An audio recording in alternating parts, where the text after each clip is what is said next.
Imagínese que le asignaran un problema que los mejores ingenieros militares del mundo ya habían declarado irresoluble. Imagínese sentado en una sala de reuniones en algún lugar del Pacífico, en 1943, rodeado de oficiales navales y expertos técnicos, y que le digan que el enemigo sabe que sus barcos se acercan. Siempre, incluso antes de que se acerque. Que pueden ver a través de la oscuridad, a través de la niebla, a través de tormentas que hacen rezar a los hombres adultos, y que sus hombres están muriendo por ello.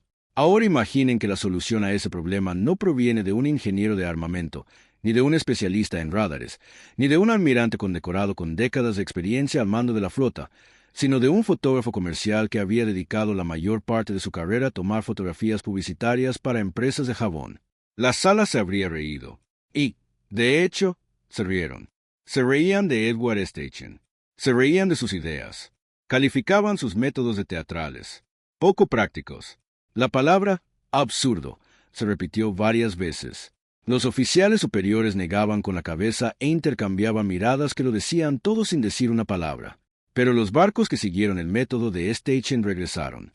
Y los que no lo hicieron, a menudo no regresaron en absoluto.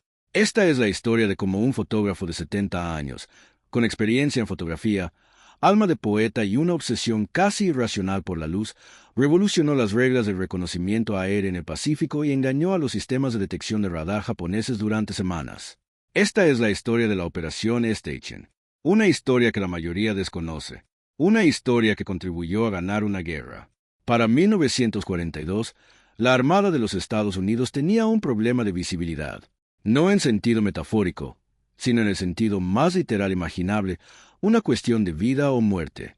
Los portaaviones estadounidenses y sus buques de escolta realizaban misiones de reconocimiento en el Pacífico, y los japoneses los detectaban con demasiada facilidad. La Armada Imperial japonesa había desplegado una red de detección estratificada a lo largo de sus cadenas de islas y puestos navales avanzados.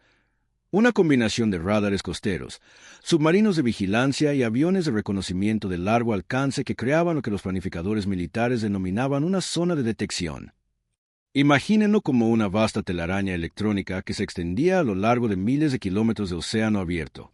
Si se toca cualquier parte, la telaraña se activa.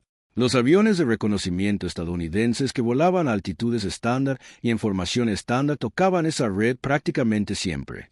Las estadísticas eran desalentadoras y empeoraban.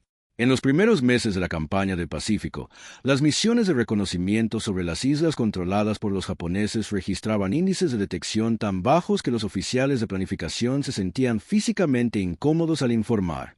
Algunos registros de misiones de finales de 1942 muestran que el radar costero japonés identificaba aeronaves estadounidenses cuando aún se encontraban a entre 60 y 80 millas de distancia, lo que daba a las unidades de defensa aérea japonesas tiempo suficiente para enviar cazas interceptores, posicionar baterías antiaéreas e iniciar protocolos de silencio de radio que, en esencia, comunicaban a sus comandantes de flota. Los estadounidenses se acercan, dirección noreste, llegada. Estimada en 14 minutos. 14 minutos. Tiempo suficiente para mover barcos, para cambiar las posiciones de fondeo, para dispersar los aviones, para ocultar lo que no se quiere fotografiar, y para preparar una cálida bienvenida para los fotógrafos que vienen a tomar las fotografías. El costo humano no fue abstracto. Entre agosto de 1942 y principios de 1943, la Armada perdió tripulaciones de reconocimiento a un ritmo que se estaba volviendo estadísticamente catastrófico. No se trataba de aviones de combate, sino de misiones de inteligencia. Los hombres que los pilotaban no debían participar en combates aéreos. Su misión era aterrizar, fotografiar lo necesario y regresar a casa. En cambio, eran interceptados, derribados o forzados a abortar las misiones antes de alcanzar sus objetivos. Las lagunas de inteligencia que esto generó fueron enormes. Los comandantes estadounidenses planeaban asaltos anfibios con un conocimiento incompleto de las fortificaciones japonesas, la posición de los buques y la capacidad de los aeródromos. Guadalcanal ya había enseñado la dura lección de lo que sucede cuando se entra sin un buen reconocimiento. Cientos de hombres murieron por desconocimiento de los comandantes sobre el terreno, las posiciones defensivas japonesas y la ubicación de la artillería enemiga. La Marina necesitaba mejores ojos. Y los ojos que tenía se estaban quedando ciegos antes incluso de poder abrirlos. La comunidad técnica abordó el problema desde la perspectiva que mejor conocía. Los ingenieros de radar propusieron sistemas de contradetección, equipos de interferencia electrónica que podrían interferir las señales de radar japonesas. El problema radicaba en que la tecnología se encontraba en su fase inicial, siendo aún muy poco fiable. Los sistemas de interferencia instalados en aeronaves en 1942 eran pesados, consumían mucha energía, eran propensos a fallos catastróficos y solo resultaban marginalmente efectivos contra las frecuencias que utilizaban los japoneses. Además, en el momento en que se iniciaba la interferencia, se anunciaba la presencia con la misma claridad que si se hubiera disparado una bengala. Los japoneses no necesitaban ser detectados por el radar si podían ver el hueco en su cobertura de radar acercándose. Otras propuestas se centraban en la velocidad y la altitud. Vuelen más alto, decían los ingenieros. Vuelen más rápido. Superen el techo de fuego efectivo de los cazas japoneses. Las unidades fotográficas se opusieron firmemente a esto. La fotografía a gran altitud en 1942 era técnicamente muy difícil. Las cámaras de la época requerían plataformas relativamente estables y suficiente luz para que las emulsiones de la película capturaran imágenes utilizables. Las fotografías de reconocimiento a gran altitud de ese periodo solían ser borrosas, con exceso de contraste y tomadas desde ángulos que hacían casi imposible la interpretación del terreno. Los analistas de inteligencia podían pasar días mirando una fotografía tomada desde 30.000 pies y aún así no ser capaces de distinguir un depósito de combustible de un almacén. A menor altitud se obtenían mejores fotografías, pero a menor altitud significaba permanecer más tiempo dentro del alcance de detección japonés. Era un círculo vicioso sin una salida evidente. Y entonces alguien, un oficial subalterno cuyo nombre se ha perdido en gran medida en la historia, lo cual es en sí mismo una especie de justicia poética, escribió un memorándum sugiriendo que hablaran con Edward Steichen. Edward Jan Steichen era, prácticamente desde cualquier punto de vista, el hombre equivocado para este trabajo. Nació en Luxemburgo en 1879. Su familia emigró a Estados Unidos cuando tenía 2 años, estableciéndose primero en Michigan y luego en Wisconsin, donde el joven Edward mostró una temprana y profunda fascinación por las imágenes. Aprendió fotografía de forma autodidacta en la década de 1890, en una época en que el mundo del arte aún veía este medio con considerable escepticismo. Las fotografías eran documentos, no arte. Steichen dedicaría las siguientes 5 décadas a demostrar que esa distinción carecía de sentido. Para cuando estalló la Segunda Guerra Mundial, Steichen ya había desarrollado múltiples carreras. Había sido un aclamado fotógrafo pictorialista, creando imágenes suaves y pictóricas que se exhibían en galerías junto a pinturas reales.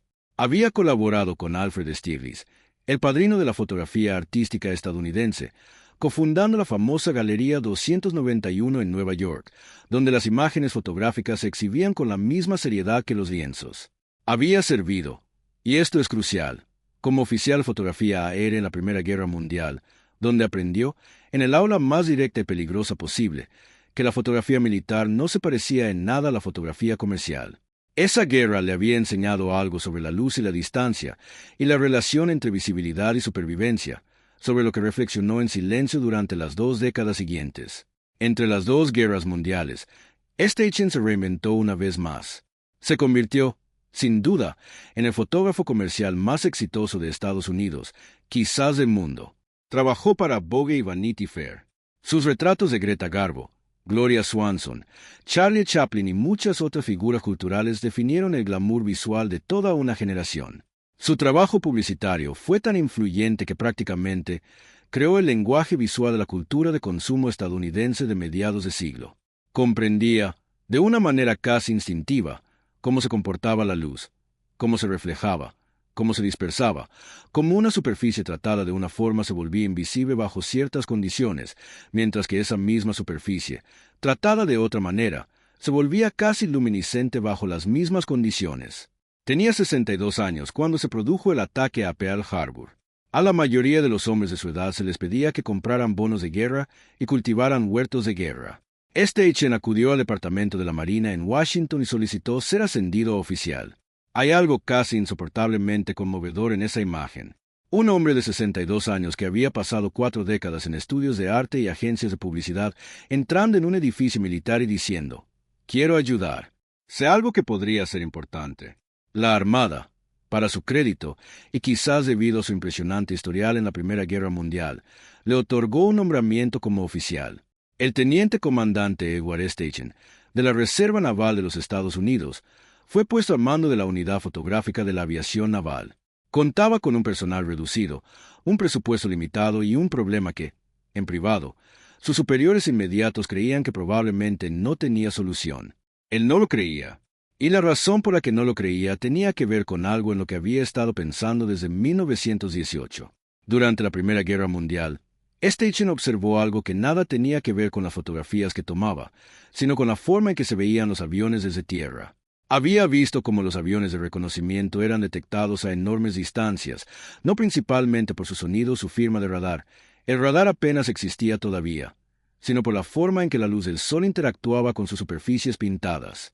Un avión plateado de aluminio a 10.000 pies de altura, iluminado por la luz de la mañana, era visible desde tierra como un destello, un brillo, a veces incluso un resplandor sostenido que podía verse a kilómetros de distancia. El avión no intentaba señalar su posición. La luz lo hacía involuntariamente. Llevaba 25 años dándole vueltas a esto. Y ahora, en 1943, con el radar incorporado a la ecuación, tenía una teoría que, según él, podía resolver ambos problemas simultáneamente. Una teoría que, cuando la presentó a los expertos técnicos de la Marina, provocó exactamente las reacciones esperables. Risas, escepticismo, la palabra absurdo, las miradas significativas entre los oficiales que habían ido a Annapolis y a quienes les resultaba difícil aceptar consejos estratégicos de un hombre que había dedicado su carrera a fotografiar actrices. La teoría de Steichen se basaba en algo tan fundamental que suena simple al escucharla por primera vez. Casi demasiado simple. Probablemente por eso hizo falta un fotógrafo para comprenderla con claridad, mientras los ingenieros seguían buscando soluciones más complejas. Steichen argumentó que la luz es enemiga del ocultamiento. Y el ocultamiento, continuó, no consiste en ser invisible, sino en ser ilegible. Hizo una distinción que, aunque sutil, tiene una gran relevancia operativa. Existe una diferencia entre una aeronave que no puede ser detectada y una que, al ser detectada, presenta una señal de radar o visual ambigua, confusa o inconsistente con lo que el enemigo espera ver. El radar japonés de 1943 era sofisticado, pero no omnisciente. Funcionaba enviando pulsos de radio y leyendo los ecos que rebotaban en objetos sólidos. El tamaño, la forma, la altitud y la velocidad de la señal reflejada proporcionaban a los operadores mucha información sobre lo que estaban observando. Una formación de grandes aeronaves que emitía una señal nítida y constante a altitud media era casi con toda seguridad un grupo de ataque militar. Una sola aeronave con una señal dispersa e irregular podía ser cualquier cosa. Interferencias meteorológicas, un fallo de funcionamiento o una bandada de pájaros a una altitud inusual. Los operadores de radar japoneses, como los de cualquier otro lugar, estaban entrenados para identificar y responder a señales fiables. Las señales ambiguas generaban dudas. Y, en inteligencia militar, la duda es casi tan efectiva como la ceguera. Pero, ¿cómo se logra que la firma de radar de una aeronave sea ambigua? Los ingenieros habían intentado responder a esa pregunta con soluciones electrónicas. La respuesta de Steichen fue física, material, y surgió directamente de su profundo conocimiento, adquirido a lo largo de toda su vida, sobre cómo interactúan las superficies con la radiación electromagnética, que, al fin y al cabo, es la esencia tanto de la luz visible como de las ondas de radar. Había dedicado décadas a comprender cómo los sujetos fotográficos absorbían y reflejaban la luz. Sabía que las superficies mates dispersan la luz de forma diferente a las brillantes. Sabía que ciertos pigmentos y recubrimientos, aplicados de maneras específicas, podían reducir drásticamente la reflectividad de una superficie en un amplio espectro de longitudes de onda. Sabía que el color, la textura y las capas podían hacer que un mismo objeto pareciera radicalmente distinto según el ángulo de observación y la calidad de la fuente de luz. Según él, si se aplica esto al radar, se obtiene una solución. Propuso recubrir los aviones de reconocimiento estadounidenses con una combinación específica de pinturas mate, desarrolladas no por ingenieros aeronáuticos, sino adaptadas de materiales fotográficos y artísticos con los que el equipo de Steichen había trabajado durante años, que dispersarían las señales de radar en lugar de reflejarlas nítidamente. Sugirió que la pintura se aplicara siguiendo patrones específicos, no de forma uniforme, ya que el patrón interrumpe la consistencia geométrica que los operadores de radar utilizan para identificar los tipos de aeronaves. También propuso ajustar los ángulos de aproximación y las altitudes de las misiones de reconocimiento basándose en un análisis de las frecuencias de radar japonesas que había solicitado a la inteligencia de señales de la Armada, dado que diferentes ángulos de aproximación producen diferentes perfiles de retorno en el mismo sistema de radar. Y propuso algo que a todos les pareció de lo más impactante. Propuso que el momento de las misiones de reconocimiento no se rigiera por la conveniencia táctica, sino por la posición del Sol.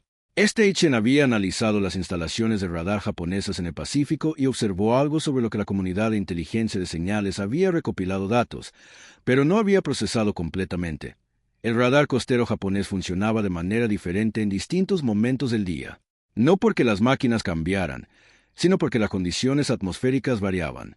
Específicamente, la capa de la atmósfera a través de la cual debían viajar los pulsos de radar cambiaba drásticamente entre la madrugada, el mediodía y la tarde. La madrugada, particularmente en la hora o dos posteriores al amanecer sobre las latitudes tropicales del Pacífico, generaba condiciones atmosféricas, inversiones térmicas, gradientes de humedad, estados de ionización específicos, que provocaban que los pulsos de radar se comportaran de forma impredecible. Los retornos se dispersaban. Los alcances se acortaban. Las señales que deberían haber rebotado limpiamente llegaban al receptor del radar fragmentadas, retrasadas o atenuadas.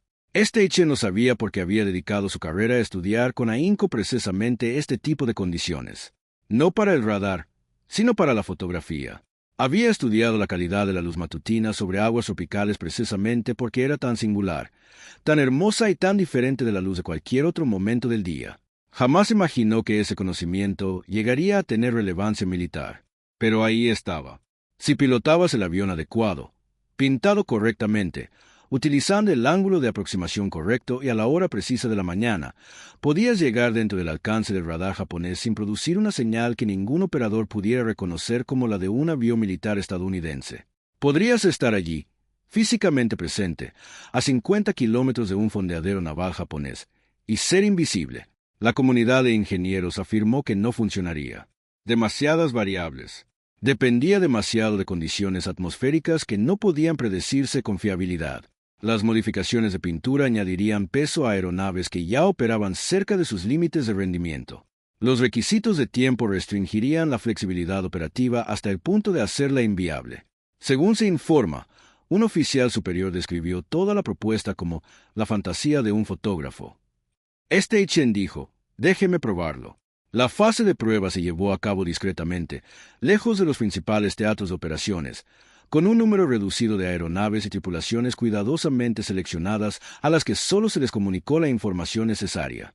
Steichen trabajó con su equipo, una combinación de fotógrafos, artistas y un químico del Laboratorio de Investigación Naval, a quien se le había convencido de que valía la pena dedicarle su tiempo, para desarrollar las fórmulas de pintura mediante un proceso que se asemejaba mucho más a un experimento artístico que a un proyecto de investigación militar. Utilizaron varias capas de pintura.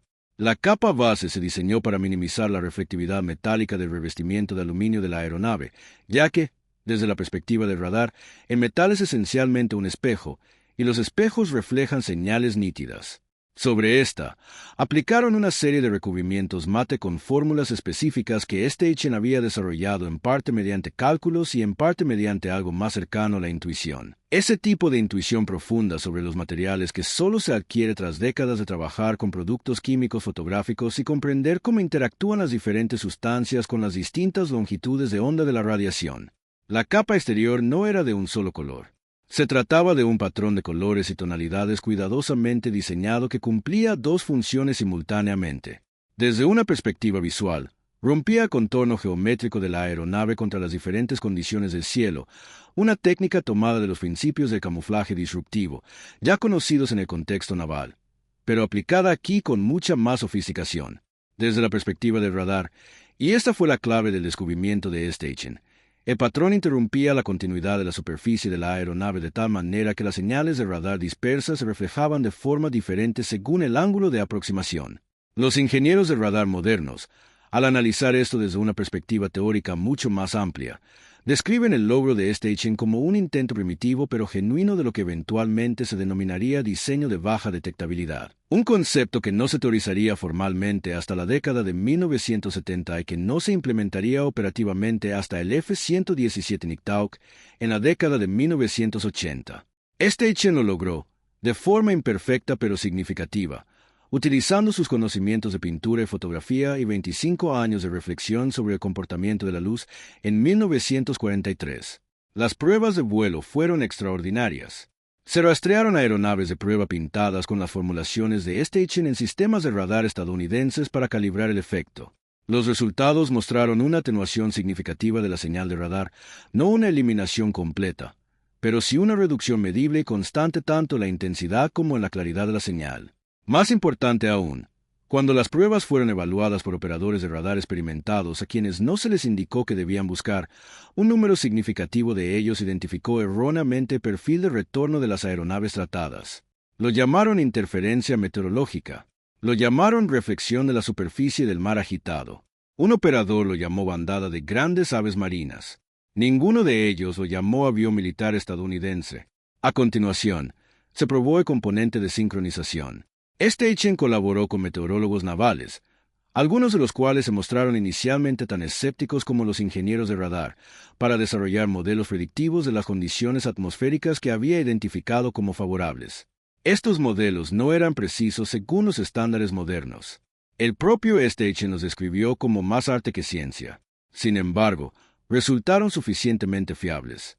En los vuelos de prueba realizados durante los periodos de condiciones atmosféricas favorables identificados, las tasas de detección por radar disminuyeron drásticamente en comparación con los vuelos realizados fuera de dichos periodos. La combinación, aeronaves tratadas, volando en el momento adecuado, utilizando ángulos de aproximación calculados para minimizar el perfil de retorno, produjo resultados de detección que, para los estándares de 1943, fueron casi milagrosos. El oficial que lo había calificado de fantasía fotográfica redactó un informe revisado. En la segunda versión, utilizó un lenguaje algo más cuidadoso. La implementación operativa comenzó en la segunda mitad de 1943 y cobró impulso a principios de 1944. No fue un momento dramático aislado. La historia rara vez lo es. Fue un cambio gradual y sistemático en la forma en que operaban los recursos de reconocimiento estadounidenses en el Teatro de Operaciones del Pacífico, impulsado por la unidad de Steichen, que trabajó en estrecha colaboración con los comandantes de la aviación naval, quienes se habían convencido de los resultados de las pruebas, aunque no del todo de la teoría que las sustentaba. Los aviones de reconocimiento que operaban bajo los nuevos protocolos, el tratamiento de pintura, los intervalos de tiempo, los cálculos del ángulo de aproximación, comenzaron a regresar. No siempre. La guerra no es un experimento controlado, y el Pacífico no es un laboratorio. La detección japonesa se redujo, no se eliminó. Hubo misiones que salieron mal. Hubo tripulaciones que no regresaron a casa. Pero el cambio global en las tasas de éxito de las misiones fue medible, sostenido y lo suficientemente significativo como para que los comandantes operativos comenzaran a solicitar formalmente los nuevos protocolos para sus recursos de reconocimiento en lugar de que se les asignaran. Ese cambio, de la asignación a la solicitud, es la prueba más clara de que algo estaba funcionando. Los comandantes militares en teatros de operaciones no adoptan voluntariamente nuevos procedimientos que no dan resultados. Tienen demasiados otros problemas. La información recopilada durante este periodo fue fundamental. Las fotografías traídas por los aviones de reconocimiento que operaban bajo los protocolos de Steichen a finales de 1943 y en 1944 proporcionaron a los planificadores estadounidenses información sobre las posiciones navales japonesas, las fortificaciones de las islas, la ubicación de los aeródromos y la infraestructura logística, información que no habían podido obtener con fiabilidad hasta entonces. Parte de esta información influyó directamente en la planificación de las operaciones que definirían el curso de la Guerra del Pacífico. La campaña de las Marianas, que incluyó la batalla del Mar de Filipinas en junio de 1944, a veces llamada la Gran Masacre de las Marianas, fue precedida por una operación de reconocimiento de una profundidad y calidad excepcionales. Los comandantes estadounidenses conocían, con mucho más detalle de que los japoneses hubieran deseado, la posición y la organización de las fuerzas japonesas. La batalla naval resultante fue catastrófica para la aviación naval japonesa. Japón perdió más de 600 aviones en 2 días de combate. La Armada Imperial japonesa nunca recuperó por completo su poder aéreo embarcado. Sería una exageración afirmar que los protocolos de reconocimiento fotográfico de Station ganaron la batalla del Mar de Filipinas. Las guerras se ganan gracias al esfuerzo conjunto de millones de personas y a la interacción de fuerzas demasiado complejas como para atribuirlas a una sola innovación. Pero sería un error igualmente grave pretender que la inteligencia recopilada mediante esos protocolos no desempeñó ningún papel en el extraordinario conocimiento de la situación que tuvo el mando estadounidense durante esa batalla. Los hombres que participaron en esas misiones sabían para qué servían sus fotografías. Sabían que las imágenes que traían consigo, arriesgando sus vidas, serían estudiadas por planificadores que tomarían decisiones que enviarían a otros hombres al combate. Entendían la cadena de mando. Station la entendía. Pasaba tiempo con las tripulaciones. Hablaba con ellas. Les preguntaba qué habían visto. No era un administrador distante. Era alguien que comprendía, a un nivel profundo, lo que significaba prestar mucha atención a lo que una lente podía mostrar. Existe una anécdota famosa, en ciertos círculos, sobre la visita de Station a un escuadrón de reconocimiento en algún lugar del Pacífico, poco después de la implementación de los nuevos protocolos. Un joven piloto de la Armada, de unos 22 o 23 años, le contó que había volado una misión sobre un fondeadero japonés fuertemente defendido y había regresado sin ser interceptado. Llevaba 6 meses realizando misiones similares y nunca había regresado sin ser perseguido. Miró a Station y le preguntó, con la franqueza de quien ha estado en peligro durante demasiado tiempo, ¿qué hiciste diferente? Según se cuenta, Station pensó un momento y dijo, yo le enseñé al avión a guardar silencio. El legado de los logros de Edward Station en el Pacífico es complejo, como la mayoría de las cosas importantes. En el plano más inmediato y práctico, su trabajo salvó vidas. Los aviones que no fueron detectados fueron los que regresaron a casa. Las tripulaciones que regresaron fueron las que realizaron más misiones, recopilaron más información, entrenaron a otras tripulaciones y transmitieron su experiencia acumulada. En una guerra librada en parte al margen de la pericia humana, donde la diferencia entre un piloto con 500 horas de vuelo en ese tipo de aeronave y otro con 50 podía significar la diferencia entre una misión cumplida y una misión perdida. Mantener con vida tripulaciones de reconocimiento experimentadas no era una ventaja operativa menor. Era un activo estratégico de gran valor. En un plano doctrinal más amplio, el trabajo de Station estableció un concepto que tardaría décadas en ser plenamente teorizado e implementado en la planificación militar. La idea de que la firma electromagnética de una plataforma de armas es un parámetro de diseño tan importante como su velocidad, su alcance o su potencia de fuego. Esta idea, expresada de forma rudimentaria y experimental en 1943, acabaría dando origen a toda la disciplina de la tecnología furtiva. El F-117 Nighthawk, el V-2 Spirit y el F-22 Raptor son los descendientes conceptuales directos de lo que Station pensaba cuando mezclaba sus fórmulas de pintura en una instalación naval en el Pacífico y observaba cómo los aviones de prueba desaparecían de las pantallas de radar.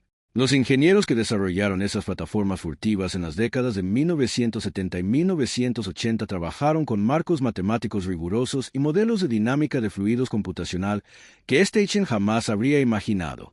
Pero la idea central, que una superficie puede diseñarse para eludir la detección electromagnética controlando cómo dispersa la radiación, es suya. No tenía las ecuaciones. Tenía algo más. Toda una vida dedicada a comprender el comportamiento de la luz y el tipo específico de inteligencia creativa que surge de trabajar en un campo donde hay que resolver problemas con materiales e intuición, en lugar de con cálculos puros. Existe también un legado más íntimo, más difícil de cuantificar pero quizás igual de importante. El trabajo de Station en el Pacífico condujo directamente a lo que se convertiría en uno de los artefactos culturales más significativos de la Segunda Guerra Mundial. La exposición que organizó, titulada El Poder en el Pacífico, inaugurada en el Museo de Arte Moderno de Nueva York en 1945. A partir de fotografías recopiladas por su unidad fotográfica de la Marina, fotografías tomadas por jóvenes en condiciones terribles, realizando un trabajo extraordinariamente peligroso, Station creó una exposición que hizo algo inusual para su época. Mostró la guerra no como un heroísmo abstracto, sino como una experiencia humana. Los rostros de los marineros, el agotamiento de las tripulaciones aéreas, la extraña belleza de los aviones contra el cielo del Pacífico, La exposición fue vista por cientos de miles de personas y los historiadores de la fotografía le atribuyen un cambio fundamental en la forma en que los estadounidenses entendían y se relacionaban con sus fuerzas armadas. Esto era lo otro que Steichen hacía simultáneamente. Mientras se preocupaba por los perfiles de radar, las fórmulas de pintura y las ventanas de tiempo atmosféricas. Observaba, recopilaba información. Hacía lo que hacen los fotógrafos: preservar momentos de la experiencia humana que de otro modo se desvanecerían en el pasado sin dejar rastro. Los jóvenes que volaban en esas misiones, que nunca se consideraron más que pilotos de la Armada cumpliendo con su deber, estaban siendo observados por un hombre que comprendía lo que significaba que algo fuera visto y recordado. Algunos de esos hombres murieron después de que Steichen les tomara las fotografías. Las fotografías sobrevivieron. Esto es lo que hace el arte en tiempos de guerra. No sustituye la lucha, sino que la acompaña. Steichen nunca confundió ambas cosas. Comprendió que su principal función en el Pacífico era la inteligencia. La desempeñó con toda la fuerza de su inteligencia, experiencia y pensamiento poco convencional. Pero también comprendió que los seres humanos no son solo activos estratégicos. Son, además, la razón por la que la estrategia importa. Se retiró de la Marina con el rango de capitán, un rango que probablemente le resultó divertido, dado que había trabajado en galerías de arte y estudios de publicidad. Posteriormente, se convirtió en director de fotografía del Museo de Arte Moderno, donde en 1955 organizó La Familia del Hombre, una exposición de fotografías de 68 países que se convirtió en la exposición fotográfica más visitada de la historia. Más de 9 millones de personas la vieron en sus diversas ediciones internacionales. Fue un documento sobre la humanidad compartida, reunido por un hombre que había dedicado una parte importante de su vida profesional a reflexionar sobre cómo hacer que los seres humanos y sus máquinas fueran menos visibles entre sí. En ello reside una profunda ironía. El hombre que descubrió cómo ocultar los aviones del radar acabó creando uno de los argumentos más contundentes de la historia a favor de la visibilidad fundamental de la condición humana. Murió en 1973, a los 93 años. Trabajó prácticamente hasta el final. El Pacífico, el radar, la pintura, las fotografías, todo ello se había integrado en una vida tan vasta, singular y productiva que ningún capítulo podría abarcarla por completo. Pero el capítulo del que hablamos hoy, el que tuvo lugar en algún lugar del Pacífico en 1943, cuando un hombre que sabía de luz se sentó en una sala de reuniones llena de gente que sabía de radar y dijo algo que los hizo reír, ese capítulo importa. No porque haya ganado una guerra por sí solo, sino porque nos recuerda algo que las instituciones tienden a olvidar, que la experiencia no siempre se ajusta al problema que resuelve. La solución a un problema de detección militar puede residir en un fotógrafo comercial. La respuesta a cómo te ve el enemigo puede provenir de un hombre que ha dedicado décadas a comprender cómo nos vemos los unos a los otros. Lo que salva a la aeronave puede ser la misma sensibilidad que, posteriormente, salva la memoria de los hombres que la pilotaron. Edward Steichen miró un avión y vio una superficie. Miró una superficie y vio una relación con la luz. Miró una relación con la luz y vio una manera de mantener vivos a los hombres. Esa no es una forma absurda de pensar. Ese es el tipo de inteligencia más antiguo y necesario que existe. Si has llegado hasta el final de esta historia, ya entiendes por qué era necesario contarla. Porque los hombres que volaron en esas misiones ya no están entre nosotros. Las fórmulas de pintura han sido superadas por tecnologías que Steichen jamás habría imaginado. Las ventanas atmosféricas específicas que identificó sobre ciertas instalaciones de radar japonesas están obsoletas desde hace mucho tiempo. Pero la idea, que el pensamiento creativo y poco convencional, aplicado con disciplina y valentía, puede cambiar el resultado de eventos que parecen ya decididos, no está obsoleta. Esa idea sigue tan vigente como siempre. Si esta historia te conmovió o te enseñó algo nuevo, dale a me gusta. Esto ayuda enormemente a que este tipo de contenido histórico, fruto de una profunda investigación, llegue a quienes realmente lo aprecian. El algoritmo responde a la interacción, y cada me gusta le indica que historias como esta merecen ser descubiertas. Suscríbete a Historia Verificada, donde buscamos precisamente este tipo de historias. Aquellas que quedaron fuera del registro histórico oficial, aquellas en las que el héroe era la persona equivocada en el momento preciso. Las encontramos, las investigamos y las contamos como merecen. Cuéntanos en los comentarios. ¿Alguna vez has resuelto un problema abordándolo desde una perspectiva completamente diferente? ¿Algún momento en que tu experiencia en un campo inesperado te dio la respuesta a algo que nadie más podía resolver? Leemos todos los comentarios. Lo decimos en serio. La próxima vez, les contaremos una historia que comienza con un fracaso tan catastrófico que los hombres involucrados estuvieron a punto de ser sometidos a un consejo de guerra, y que termina con una innovación táctica que el ejército de Estados Unidos aún utiliza hoy en día. No se esperarán el final. Se lo prometemos. Gracias por estar aquí. Gracias por interesarse por la historia. Gracias por comprender que el pasado no ha terminado.